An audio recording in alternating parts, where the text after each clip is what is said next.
ये लड़की अपने दादाजी की डायरी पढ़ती है जो अंग्रेजों के जमाने के जेलर होते हैं। डायरी में उन्होंने 1947 से पहले के आंदोलन की एक एक बात लिखी थी। डायरी की सभी बातें पढ़ते पढ़ते उसके दिल में गहराई से बसने लगती है और वो इस पे मूवी बनाने का फैसला कर लेती है। अपने ऑफिस में वो इस बारे में बात करती है, लेकिन खुद ब्रिटिश लोग अपनी बुराई क्यों दुनिया को दिखाएंगे, ये उसका प्रोजेक्ट फेल कर दिया जाता है। लेकिन वो हार नहीं मानती और फिर इंडिया आती है। इंडिया में उसकी फ्रेंड होती है सोनिया, तो उसकी मूवी बनाने में हेल्प करती है। पहले ये दिल्ली में सैकड़ों लोगों का ऑडिशन लेते हैं, लेकिन कोई भी उसे ऐसा नहीं मिलता जो भगत सिंह, चंद्रशेखर आजाद, राजगुरु का रोल निभा सके। इंडियन होते हुए भी सभी इंडिया से हटके अपनी कला दिखाते हैं। जैसे इंडियन कहलाने में इन लोगों को शर्म आती हो। आजादी के हीरो जैसा रोल करना तो दूर, वो लोग तो इंडियन भी नहीं लगते। अब वो काफी मायूस हो जाती है। तभी सोनिया उसे अपने फ्रेंड सर्कल्स में मिलवाती है। वो सोनिया में उसको दुर्गाबाई नजर आती है और वो उसे इस रोल के लिए सिलेक्ट कर लेती है। हजारों ऑडिशन और फिर मायूसी। सोनिया के कहने पे वो जाती है ग्रो अप करने उसके फ्रेंड सर्कल्स में। वहाँ मिलती है वो डीजे से। डीजे, सुही, अजय, असलम, ये सभी नॉन सीरियस लोग होते हैं। सब भी कंट्री प्रॉब्लम से दूर भागते हैं। इन्हें देश से कोई मतलब नहीं है, सिर्फ अपना एंजॉयमेंट करते हैं। लेकिन उन लोगों में वो बात देख लेती है जो उसे अपने किरदारों में चाहिए। निडर, बेखौफ, अपनी मर्जी के मालिक। वो सबको मूवी में काम करने का ऑफर देती है। डीजे में उसे नजर आता है चंद्रशेखर आजाद जो किसी के हाथ नहीं आता। डीजे में उसे भगत सिंह नजर आता है। इन सब में ही वो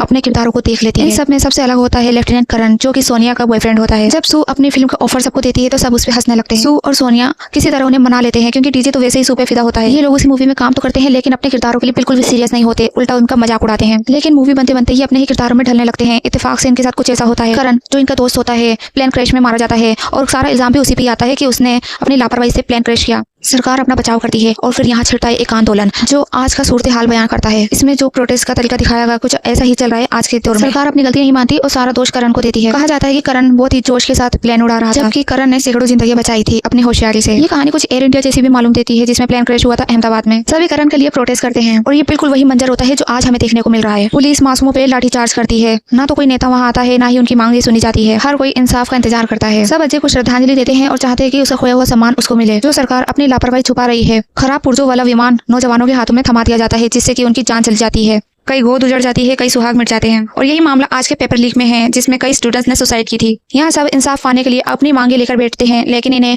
बदले में लाठियां मिलती है। ये लोग तय कर लेते हैं चाहे कुछ भी हो जाए करण को इंसाफ दिलाकर रहेंगे। अजय जिसके खुद के फादर एक पॉलिटिशियन होते हैं, उसे पता चलता है कि उसके फादर भी सब में इन्वॉल्व है। प्रोटेस्ट के दौरान कोई ये नहीं देखता कि बच्चे हैं, बूढ़े हैं, सब पे लाठीचार्ज की जाती है।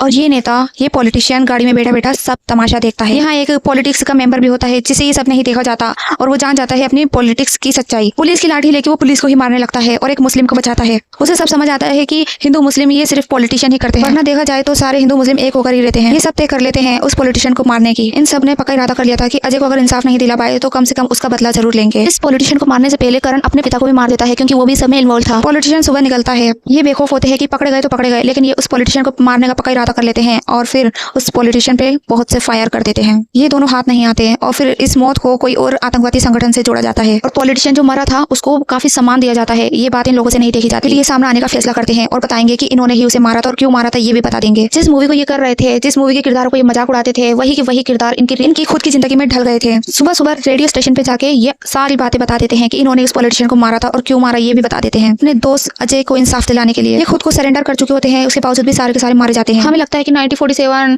1857 की जो क्रांति थी वही क्रांति थी और हमें आज तो कुछ देखने को नहीं मिलेगा, लेकिन आज भी हमें ऐसे आंदोलन, ऐसे क्रांतियां देखने को मिल रही है।